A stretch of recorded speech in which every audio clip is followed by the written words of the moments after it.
Parce qu'il y a des situations qui ne sont pas forcément évidentes, avec des cadavres qui ne sont pas forcément dans un bon état, ou avec des asticots ou autres. Bonjour la Provence, bienvenue à la Chambre funéraire d'Avignon.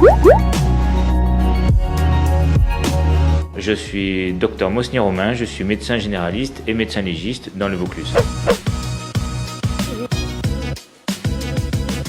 La première, ça sera une dame qu'on nous a amenée dans un état de momification.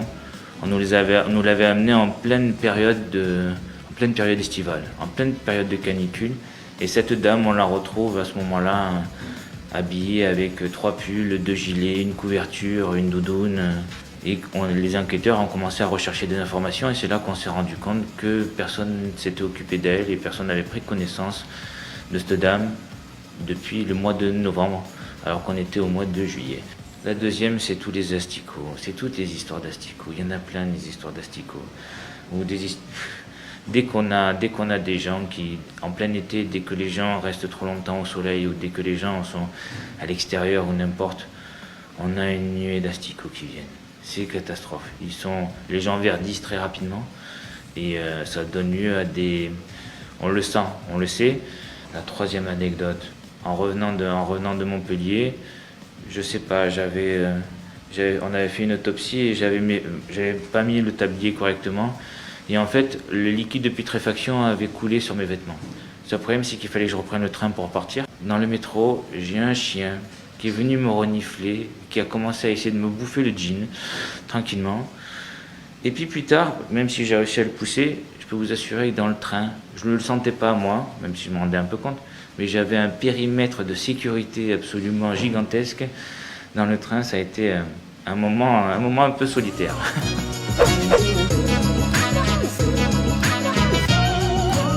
Ce soir, petit appel du tribunal. Pour réaliser une levée de corps, on va préparer le matériel. Bonjour, je vais vous parler de température corporelle. La dernière fois, je vous avais expliqué les différents critères qui nous permettent en tout cas de déterminer l'heure du décès.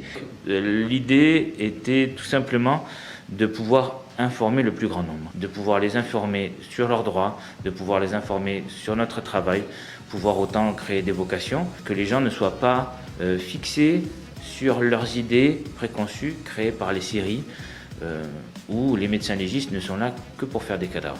On ne fait pas que des cadavres, ça correspond à un tiers de notre travail. Les 3/4 du temps, on voit des personnes vivantes, complètement vivantes, et pour lesquelles soit elles ont été tapées, soit elles ont été violées, soit elles ont été... Il y a plusieurs contextes où elles ont eu un accident de la route, il y a plusieurs contextes où on peut les voir. Pour chaque vidéo, il y a au moins 1h30 à 2 heures de travail.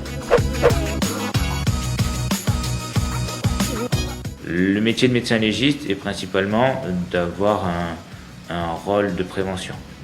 Dans un premier temps, en ce qui concerne la médecine du vivant, c'est-à-dire la victimologie. Le premier but de notre travail est de pouvoir évaluer des victimes, cela étant pour aider la justice, pour pouvoir arriver à quantifier et pour après adapter une peine par la suite. Après, on a tout un rôle sur la partie thanatologie, la médecine du mort. L'idée est de pouvoir arriver principalement, dans tous les examens de corps que l'on réalise, savoir s'il y a eu l'intervention d'un tiers. C'est en faisant ce métier qu'on se rend compte que la vie est importante, parce qu'on se rend compte que les gens peuvent mourir à n'importe quel moment et pour n'importe quoi. J'en ai vu des situations où on avait l'impression d'être dans un remake de Destination Finale.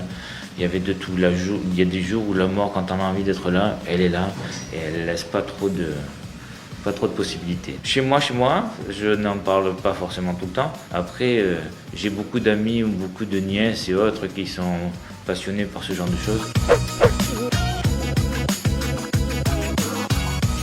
J'ai fini infirmier pour faire ça.